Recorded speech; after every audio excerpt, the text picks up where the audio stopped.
ओम शांति। आज 10 अप्रैल 2023 आज की साकार मुरली के अनमोल मधुर महावाक्य हैं।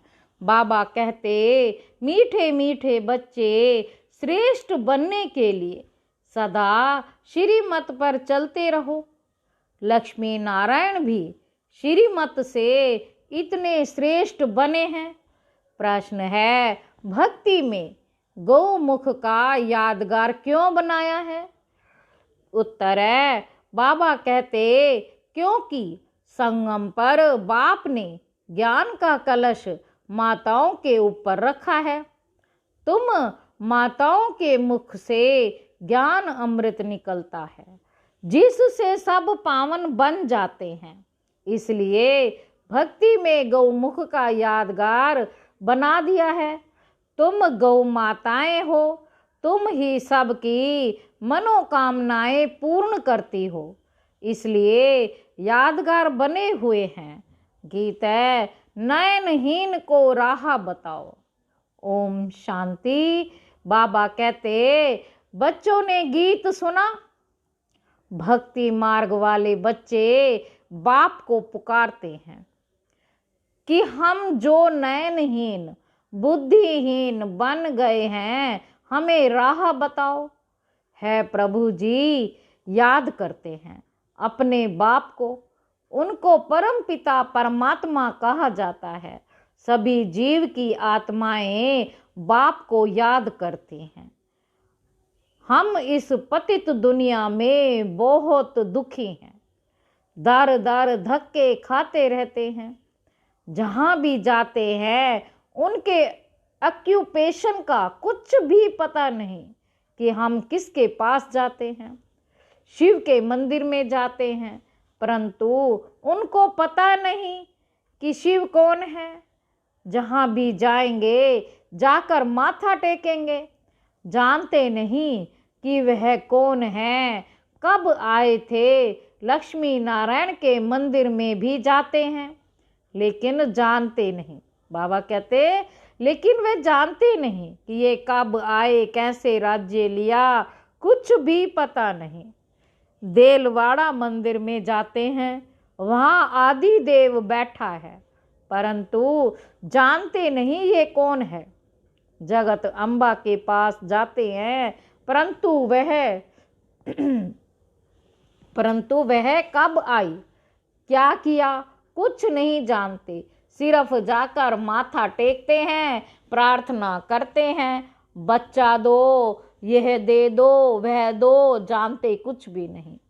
गौमुख पर जाते हैं, कितनी मेहनत करके सीढ़ी उतरते चढ़ते हैं, पता कुछ भी नहीं कि वहाँ क्या रखा है। एक पत्थर का गौ का मुख बनाया है, एक पत्थर का गौ का मुख बनाया है। कहते हैं गौ के मुख से गंगा जल निकलता है। अब जानवर के मुख से अमृत थोड़े ही निकलता है। तीर्थों पर जाते हैं, किसके भी ऑक्यूपेशन को नहीं जानते, किसके भी ऑक्यूपेशन को नहीं जानते कि यह कब आए, क्या आकर किया, हम क्यों पूजते हैं। बुद्धिहीन होने कारण पुकारते हैं, है प्रभु, है बाबा, क्योंकि वह सबका बाप है। मनुष्य के 3 बाप कहे जाते हैं। एक है आत्माओं का बाप शिव, दूसरा सारे मनुष्य सृष्टि अथवा मनुष्य सिजरे का रचता प्रजापिता ब्रह्मा, तीसरा फिर लौकिक बाप। भक्त भी एक भगवान को याद करते हैं कि नयनहीन को आकर राह दिखाओ।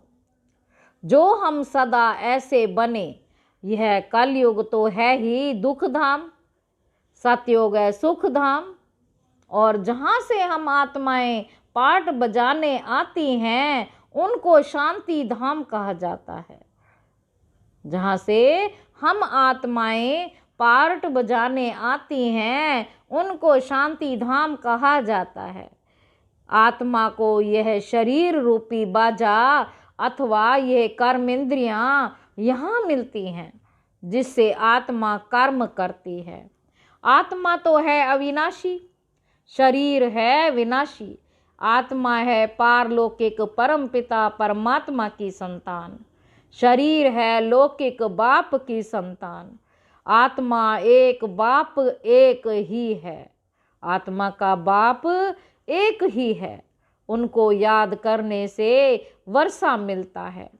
बेहद की शांति और सुख का वर्षा कोई मनुष्य मात्र से मिल नहीं सकता, चाहे कोई भी हो। ब्रह्मा विष्णु शंकर को भी देवता कहा जाता है। परमात्मा एक शिव है। शिव परमात्माए नमः, ब्रह्मा परमात्माए नमः नहीं कहेंगे, ब्रह्मा परमात्माए नमः नहीं कहेंगे तो ये भी जो मंदिर आदि हैं उनके ऑक्यूपेशन को कोई नहीं जानते। ऊंचते ऊंच परम पिता परमात्मा शिव है। फिर रचना रचते हैं ब्रह्मा विष्णु शंकर की। शिव निराकार अलग है, शंकर आकारी देवता है, परमात्मा एक है। ये पहली अच्छी रीति समझाना चाहिए। पहले पहले तो बाप को जानना चाहिए जो बाप स्वर्ग का रचता है। बाबा कहते मनुष्य तो भक्ति में धक्के खाते रहते हैं, लक्ष्मी नारायण तो हैं स्वर्ग के मालिक, वहां तो सदैव सुख ही सुख है, यहाँ सभी दुखी हैं। यह दुनिया ही पतित है। सतयुग में भारत पवित्र गृहस्थ आश्रम था, यथा राजा रानी तथा प्रजा सब पावन थे। सतयुग में सब पावन थे। पतित को पावन बनाने वाला एक शिव पिता परमात्मा है, एक शिव पिता परमात्मा है। राधे कृष्ण सतयुग के प्रिंस प्रिंसेज हैं। राधे कृष्ण सतयुग के प्रिंस प्रिंसेज हैं जो स्वयंवर बाद लक्ष्मी नारायण बनते हैं। स्वयंवर बाद लक्ष्मी नारायण बनते हैं। स्वर्ग को कहा जाता है शिवालय। अब बाप सबको पावन बना रहे हैं। इन भारत माताओं द्वारा जिन्हों पर ही ज्ञान का कलश रखा जाता है। भारत में पवित्र राज्य था, अभी है अपवित्र राज्य। गृहस्थ धर्म के बदले गृहस्थ अधर्म हो गया है। फिर बाप आकर पावन बनाते हैं। बाप आत्माओं से बातें करते हैं। बाप आत्माओं से बात करते हैं, परम पिता परमात्मा आया हूँ, मैं परम पिता परमात्मा आया हूँ। आत्मा परमात्मा अलग रहे बहुकाल। तुम बहुत समय के बिछड़े हुए हो, अब बिल्कुल रोगी पतित कोड़ी तुल्य बन गए हो। फिर तुमको अगर मेरे जैसा बनना है तो पुरुषार्थ करो। ये भारत माता शक्ति अवतार है। ये शिव बाबा को अपना बाप मानती है। उनसे योग लगाने से शक्ति मिलती है, जिससे 5 विकारों पर जीत पाकर माया जीते जगत जीत बनते हैं। माया जीते जगत जीत बनते हैं। ये हार जीत का खेल है। यह वर्ल्ड की हिस्ट्री ज्योग्राफी समझने से तुम चक्रवर्ती राजा बन सकते हो। बाप ही स्वर्ग के लिए पवित्रता सुख शांति का वर्षा देते हैं। यह राजयोग है। हठ योगी राजयोग सिखा ना सके। हठ योगी राजयोग सिखा ना सके। बाबा कहते अभी तुम बच्चों को श्रीमत मिलती है, जिससे तुम श्रेष्ठ बन रहे हो। रावण की मत से तुम भ्रष्ट बने हो। भारत अब रावण की मत पर चलने से इतना दुखी कंगाल बना है। जगदम्बा सबकी मनोकामनाएं पूर्ण करने वाली थी, वह भी माता थी। जगदम्बा ने श्रीमत पर भारत को स्वर्ग बनाया था, इसलिए उनकी इतनी महिमा गाई जाती है। पवित्रता के बगैर तुम पवित्र दुनिया का मालिक बन नहीं सकेंगे। आधा कल्प भक्ति मार्ग चलता है। अब बाप कहते हैं फिर पावन दुनिया का मालिक बनना है तो आकर समझो। अब श्रीमत मिलती है तो उन पर चलना है। मेरा तो एक शिव बाबा, दूसरा ना कोई। मनुष्य तो 84 जन्म लेते हैं। तुम शक्तियां हो। शिव बाबा से योग लगाने से तुमको शक्ति मिलेगी, नहीं तो कभी स्वर्ग के मालिक बन ही नहीं सकेंगे। पारलौकिक बाप से 21 जन्मों का वर्षा मिलता ही है संगम पर। इसलिए पुरुषार्थ करना है, बच्चों का भी कल्याण करना है, फिर स्वर्ग के मालिक बन जाएंगे।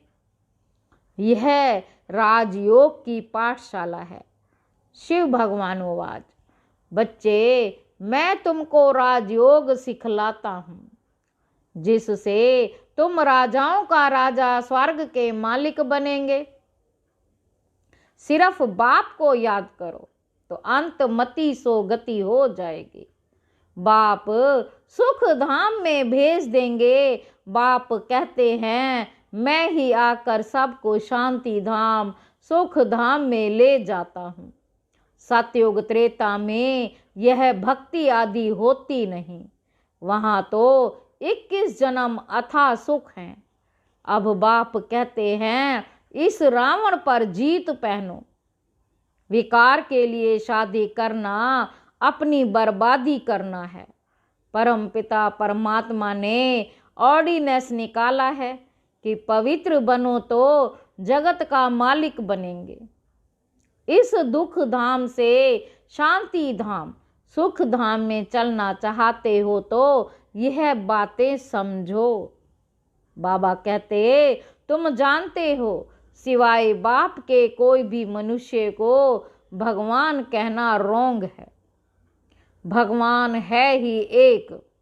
अभी तुम बच्चे शिव परमात्मा की, ब्रह्मा विष्णु शंकर की, लक्ष्मी नारायण आदि सब की बायोग्राफी जानते हो। अब तुम श्रीमत से ऐसे लक्ष्मी नारायण समान श्रेष्ठ बन सकते हो। पवित्र तो जरूर बनना है। परम पिता परमात्मा की श्रीमत पर एक बाप को याद करते रहेंगे और पवित्र बनेंगे तो 21 जन्म का राज्य भाग्य मिलेगा। कितनी सहज बात है। यह समझने से तुम भक्ति के धक्कों से, रोने पीटने से 21 जन्म छूट सकते हो। समझाना है सतयुग की स्थापना कैसे होती है, फिर यह चक्र कैसे फिरता है। सारे वर्ल्ड की हिस्ट्री ज्योग्राफी को समझो। यह तो मनुष्य ही समझेंगे। एक बाप की श्रीमत पर चलना है। सब पर दया तो एक बाप ही करते हैं। वह ज्ञान का सागर, सुख का सागर है। वही इन माताओं को ज्ञान का कलश देते हैं, जिससे यह सबको पावन बना सकती है। बाकी पावन की गंगा पावन, पानी की गंगा पावन नहीं बना सकती। बाकी पानी की गंगा पावन नहीं बना सकती। यह गौ माताएं हैं जिन्हों को ज्ञान का कलश मिलता है। यहाँ तो पढ़ाई है, पढ़कर देवता बनना है। यहाँ तो पढ़ाई है, पढ़कर देवता बनना है। बाबा कहते ब्राह्मण देवता, क्षत्रिय, वैश्य और शूद्र यह वर्ण है। ऐसे यह 84 जन्मों का चक्र फिरता रहता है। इस चक्र को जानने से तुम चक्रवर्ती राजा रानी बन सकते हो। अच्छा, बाप दादा और मीठी मीठी जगदम्बा माँ के सिक्की लधे बच्चों प्रति याद, प्यार और गुड मॉर्निंग। रूहानी बाप की रूहानी बच्चों को नमस्ते। हम रूहानी बच्चों की रूहानी बाप दादा को याद, प्यार और गुड मॉर्निंग। नमस्ते बाबा, नमस्ते, शुक्रिया बाबा, शुक्रिया। धारणा के लिए मुख्य सार है। पहला पॉइंट है पवित्रता के बल से श्रीमत पर चल, भारत को स्वर्ग बनाने की सेवा करनी है। सबको एक बाप का ऑर्डिनेंस सुनाना है कि पवित्र बनो तो पवित्र दुनिया के मालिक बनेंगे। दूसरा पॉइंट है, हर एक को 3 बाप का परिचय दें। दुख धाम से शांति धाम और सुख धाम में चलने की राह दिखानी है, भटकने से छुड़ाना है। चलने की राह दिखानी है, भटकने से छुड़ाना है। आज के मुरली का वरदान है, मर्यादा पुरुषोत्तम बन, सदा उड़ती कला में उड़ने वाले, नंबर 1 विजयी भव। नंबर 1 की निशानी है हर बात में विन करने वाले, किसी भी बात में हार ना हो, सदा विजयी। यदि चलते चलते कभी हार होती है तो उसका कारण मर्यादाओं से नीचे ऊपर होना। लेकिन यह संगम युग है, मर्यादा पुरुषोत्तम बनने का युग। पुरुष नहीं, नारी नहीं, लेकिन पुरुषोत्तम है। इसी स्मृति में सदा रहो तो उड़ती कला में जाते रहेंगे, नीचे नहीं रुकेंगे। उड़ती कला वाला सेकंड में सर्व समस्याएं पार कर लेगा। आज का स्लोगन है, एक बाप के श्रेष्ठ संग में रहो तो दूसरा कोई संग प्रभाव नहीं डाल सकता। अच्छा, ओम शांति।